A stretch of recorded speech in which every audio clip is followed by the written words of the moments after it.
10 minutes of 16mm sound film costs over $500. An hour of digital videotape, $15. Digital video technology allows a filmmaker to make a feature film for as low as $10,000.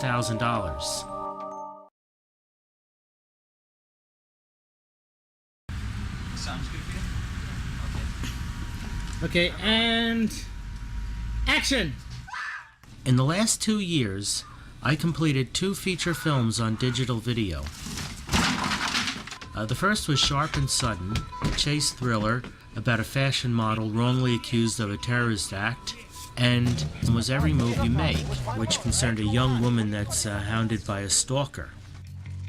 The following filmmaker interviews and low-budget filmmaking tips will give you a crash course in low-budget digital filmmaking.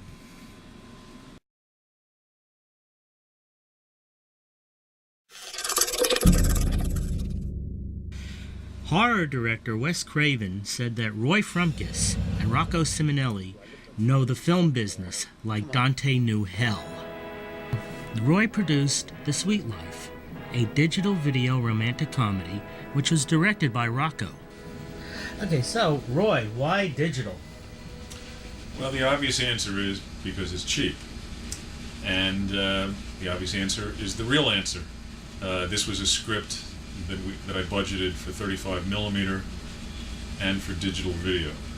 And the 35mm budget was $1 million. And the digital video, and this was DV Cam PAL, the European format, was $250,000. That's savings of almost 3/4, I mean, more or less. And with the same shooting days, going SAG, there were really no concessions whatsoever. It was basically the same film with the director getting the same capabilities, you know, on set and off that he would normally. It's just the financial differences that affected production and particularly post-production. On set, the savings were kind of less apparent, but I recently spoke with someone who was working on one of the TV shows in New York, and that's not a major shoot. That's not like an X-Men 2, you know.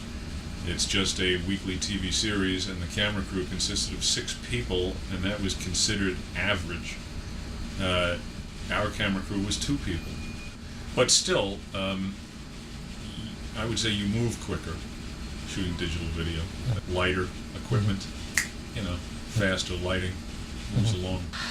Well, there's a couple of scenes in The Sweet Life that are very much guerrilla filmmaking style, which you can only achieve easily with DV, or shooting in digital. One is the Sherry's motorcycle ride. And the other is the scene in the subway right. with Nicole Potter. Well, you're right, and yet, even though those scenes are more easily accomplished with digital, we still couldn't afford to shoot using our DV Cam PAL cameras. That equipment was professional equipment rented from Lyman Video. You're shooting guerrilla style, that is stealing shots in the subway where you won't get a permit, or on the back of a cycle. You are risking having the equipment confiscated if the police happen upon you and don't like what you're doing and you can't talk your way out of it. So for those shots, we had to step down to a lower form of video. We used mini DV, a much cheaper camera, so that if the camera was confiscated, we hadn't lost our major camera, and we could wait a few days to bail that camera out. And mind you, no one notices. Digital video cameras are so lightweight, we were able to build a safe, effective car mount for our camera. By simply clamping a camera to a board fastened to a car hood, we were able to get these shots.